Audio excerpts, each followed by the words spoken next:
Assalamualaikum warahmatullahi wabarakatuh. Perkenalkan saya Elza Meangsari dengan NIM 23334079.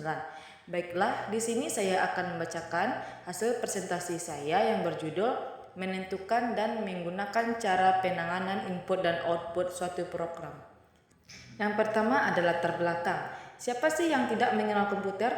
Piranti cerdas yang multifungsi ini tidak lepas dari kehidupan sehari-hari kita. Oleh karena perannya yang sangat membantu pekerjaan manusia, hingga para ahli mengembangkan teknologi berbasis sistem operasi ini mulai dari segi software, hardware, hingga segi pendukung yang lainnya. Selanjutnya, kita masuk ke pengertian input dan output. Yang pertama kita akan membahas pengertian input. Peralatan input pada komputer adalah peralatan yang berfungsi untuk memasukkan data atau perintah ke peralatan proses tanpa melalui peralatan yang lainnya. Peralatan input sendiri mempunyai banyak macamnya sesuai dengan fungsi dan kebutuhan dari masing-masing komputer. Selanjutnya kita masuk ke pengertian output. Perangkat output merupakan perangkat keras komputer yang digunakan untuk mengkomunikasikan hasil pengolahan data yang dilakukan oleh komputer untuk pengguna. Beberapa perangkat output antara lain yaitu monitor. Komputer biasanya dihubungkan pada piranti display, juga dikenal sebagai monitor. Jadi, input atau output adalah suatu perangkat yang berhubungan dengan sistem komputer dengan cara mengirim sinyal melalui suatu kabel atau bahkan melalui udara. Input dan output merupakan salah satu komponen komputer yang penting. Input dan output devices menjadikan komputer berguna bagi manusia. Selanjutnya kita masuk ke macam-macam dari input. Yang pertama ada keyboard. Keyboard adalah komponen peralatan input pada komputer yang paling utama karena berfungsi untuk papan ketik yang terdiri dari tombol angka, huruf maupun simbol. Yang kedua ada mouse. Mouse merupakan peralatan input pada komputer yang berfungsi menggerakkan pointer pada layar monitor. Yang ketiga ada joystick. Joystick merupakan peralatan input pada komputer yang berfungsi untuk mendukung berbagai macam program permainan atau game pada komputer. Yang keempat ada scanner.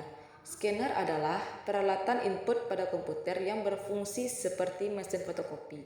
Tetapi scanner dapat menampilkan hasil fotokopi ke layar monitor sehingga dapat diedit terlebih dahulu sebelum dicetak. Yang terakhir ada mikrofon. Mikrofon merupakan peralatan input yang berfungsi untuk memasukkan input data berupa suara. Mikrofon sendiri biasanya dihubungkan ke sound card. Selanjutnya yaitu macam-macam dari output. Yang pertama ada printer. Printer adalah perangkat output yang digunakan untuk menghasilkan cetakan dari komputer ke dalam bentuk kertas. Printer dihubungkan dengan komputer melalui USB.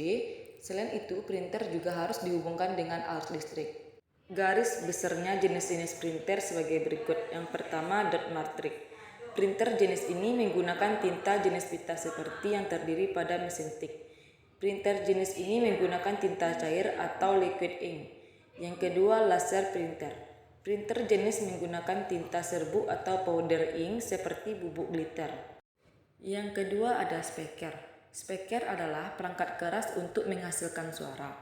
Jenis lain dari speaker adalah handset atau cardphone. Kita dapat mendengarkan hasil keluaran berupa suara dari komputer melalui speaker. Yang ketiga yaitu proyektor. Infocus atau juga disebut proyektor merupakan alat digunakan untuk presentasi yang dihubungkan ke komputer untuk menampilkan apa yang ada pada monitor ke suatu screen atau layar ataupun dinding. Selanjutnya kita masuk ke fungsi atau kegunaan input. Fungsi input device pada komputer adalah untuk menerima masukan data dari perangkat luar yang disambungkan menuju mikroprosesor dan diterjemahkan menjadi sebuah informasi. Data input device yang masuk ke mikroprosesor bisa berupa data sinyal input atau data maintenance input. Sinyal input berupa data yang masuk ke mikroprosesor dan maintenance input berupa program yang dipakai untuk menerjemahkan data sinyal input. Selanjutnya kita masuk ke fungsi atau kegunaan output.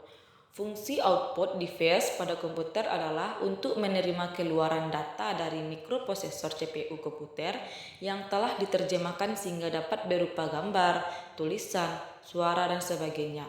Contoh perangkat output device biasanya digunakan untuk menerima hasil olahan komputer seperti printer, monitor, speaker, dan sebagainya. Dan dapat ditarik kesimpulannya adalah output device atau alat keluaran adalah peralatan yang memberikan keluaran yang berguna untuk mengetahui apakah sebuah pemrosesan berjalan dengan benar atau tidak. Output yang dihasilkan dari pemproses dapat digolongkan menjadi 4 bentuk, yaitu tulisan, image, suara, dan bentuk lain yang dapat dibaca oleh mesin. Yang kedua, alat output dapat berupa hard copy device, yaitu alat yang digunakan untuk mencetak tulisan dan image pada media keras seperti kertas atau film. Sedangkan software device yaitu alat yang digunakan untuk menampilkan tulisan dan image pada media lunak yang berupa sinyal elektronik. Drive device atau driver yaitu alat yang digunakan untuk merekam simbol dalam bentuk yang hanya dapat dibaca oleh mesin pada media seperti magnetic disk atau magnetic tape. Alat ini berfungsi ganda sebagai alat output dan juga sebagai alat input. Alat-alat yang termasuk output device yaitu printer, monitor, speaker, handphone, dan proyektor. Nah, sekian dari saya. Mohon maaf atas kesalahan kata. Saya sudahi dengan Assalamualaikum warahmatullahi wabarakatuh.